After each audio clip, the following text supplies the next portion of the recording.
So you might have seen the Magic the Gathering card section at like Walmart or a card shop, but you probably never really thought like how is the game played or what are the cards used for. Um, so today we're gonna go over how someone like really gets into Magic and starts playing. The first thing you want to do is you want to go buy cards and you want to build your deck. So this is what a normal game would look like. So you need to be able to have enough cards to play. The format that we're going to focus on is the standard format of play. There are several others like modern, sealed deck, but this is the most common one that people play, and it's the pretty much the best one. So for standard, you can only use cards from recent sets. The two you'd want to buy from are Aether Revolt and Kaladesh, because those are the two most recent ones. You get to use them for the longest. And the deck rules for standard are pretty simple. Each deck has a minimum of 60 cards. You can have as many cards as you want as long as you can shuffle the deck yourself. You're also allowed to have a 15-card side deck, which means you put the cards off to the side and you can shuffle them into your deck whenever you need them to counter strategies or to cover weaknesses that you have in your deck. But you can only have 4 of each card. So each card has a name, and you can only have 4 of those to prevent you from being able to play cards that would be extremely overpowered in the current meta repeatedly. But you can have as many basic land cards as you want, which are how you fuel the cards that you need to play on the field. So that's really all the rules. So there's not much to the deck rules. So now we know the rules, we can start building our deck. So you want to pick from the 5 basic colors that represent the archetypes of how the cards work.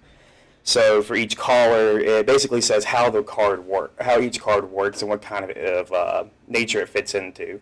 So for your green cards, they fit into a more natural primal feel, so you have like bigger creatures or more natural things, while your black cards deal with death and decay, so they'll have like zombies and werewolves in them.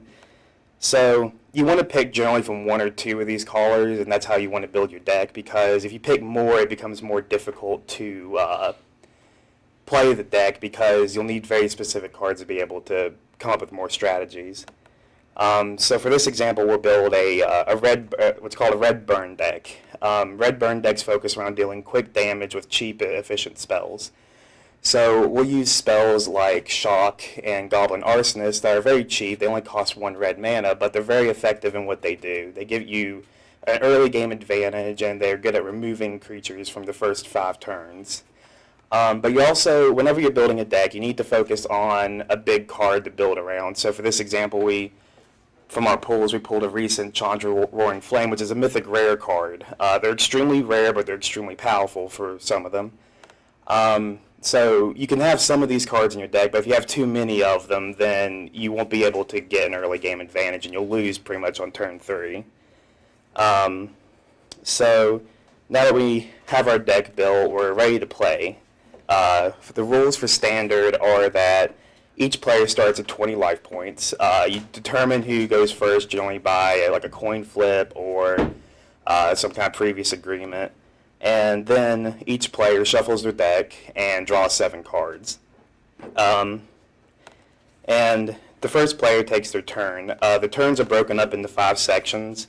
The beginning step, which consists of the upkeep and draw step, which the upkeep is where you basically untap all your cards. Tapping is basically when you turn the card to the side, indicating that it's been used that turn. You can't use it again until the next untap phase.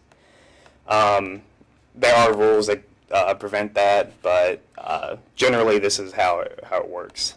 The draw step, each player during the draw step draws 1 card unless they have another effect that does something else. Then from the beginning step, you move to the first main step, which during the first main step is when you play most of your permanent cards.